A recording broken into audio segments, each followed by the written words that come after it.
Today's gospel reading has a nice, sweet, simple message in it. And it's a message I'm hopefully I'll be able to convey to you, one that you will live and hopefully follow the rest of your life. But before I get to that simple little message, I need to say this. You know, back in the month of June, it rained 28 out of 30 days.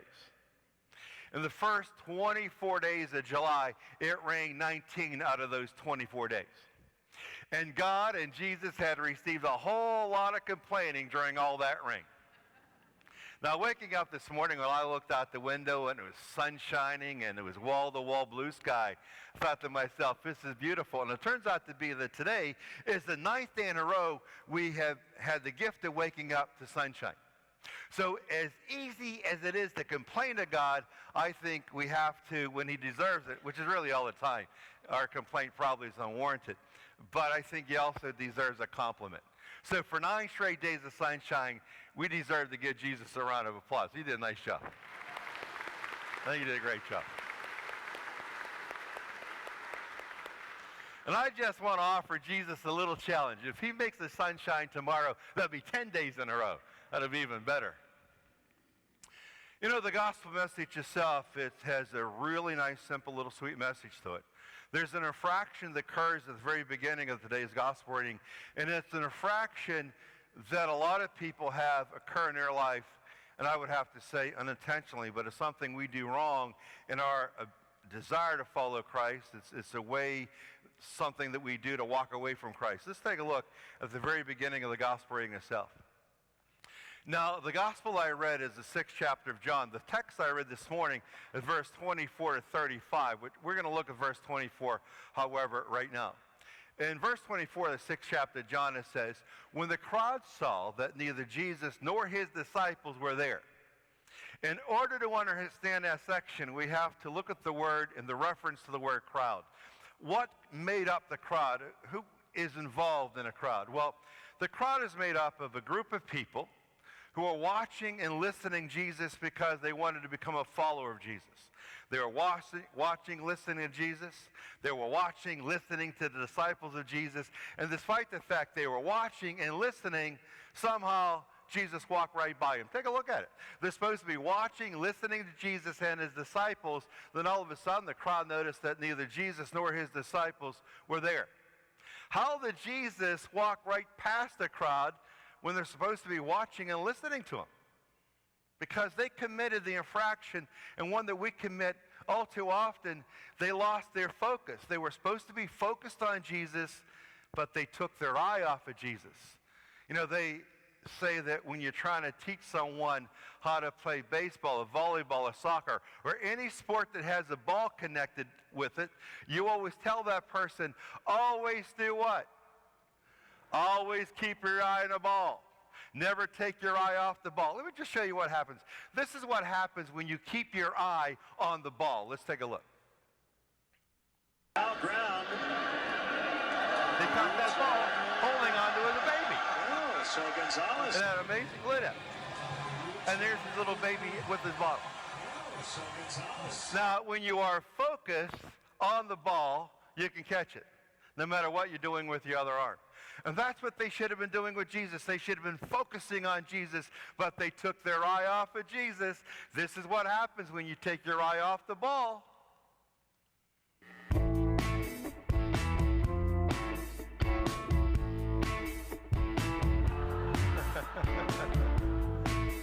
He wasn't even watching. The guy never threw the ball.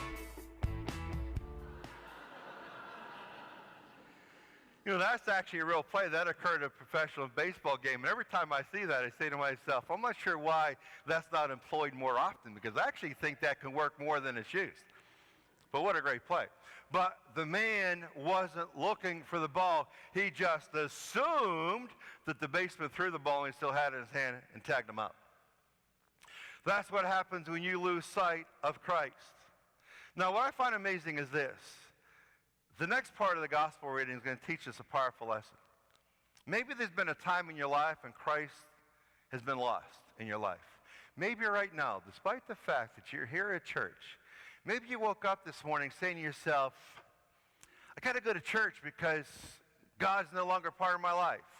I took my eye off of Jesus. He walked away from me, and he's not in my life, and I want to get him back. What do I have to do to get God back in my life if he's not part of your life right now? And if he is part of your life this morning, you still want to listen to the message of how to get God back if he's no longer part of your life, because this might happen tomorrow or next week or next year. Let's take a look at another section of the gospel reading. This is powerful. This is the verse 24 and 25 of the 6th chapter. Now, we already talked about verse 24, but we're going to tag back into verse 24 again in order to set the foundation for what transpires in verse 25. Let's take another look. You're going to remember this, that first part, first 2 lines. When the crowd saw that neither Jesus nor his disciples were there, because they took their focus off of Jesus Christ, and as they stood there, Christ walked away. When they realized he wasn't there anymore, look what they did. Here it is. Here's the message. They got into the boats, the crowd, and they went to Capernaum looking for Jesus. And when they found him, they said to him, Rabbi, when did you get here? Now, that's a powerful question, because what they're saying is, Jesus, we don't know when you left.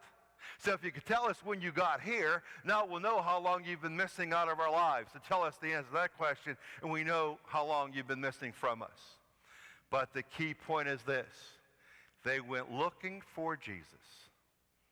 They didn't stand there saying, Jesus isn't a part of my life. I sure wish he'd come back. And just wait and wait and wait. They realized, if I want Jesus in my life, I have to go and get him. I have to take the initiative to go and find him. That's why it says they went looking for Jesus. And lo and behold, and they're looking, they found him. Because Jesus isn't really that far. He's always close. And usually when we lose focus of Jesus, all we have to do is turn around and there he is. Jesus is everywhere. What a nice message. It's an infraction committed by the crowd that we are the crowd and we commit on a regular basis.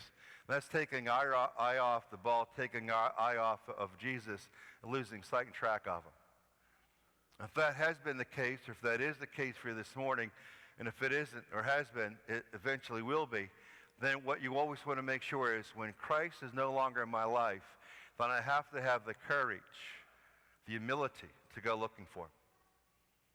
Because he's where? He's right here. And he's always right there on the cross.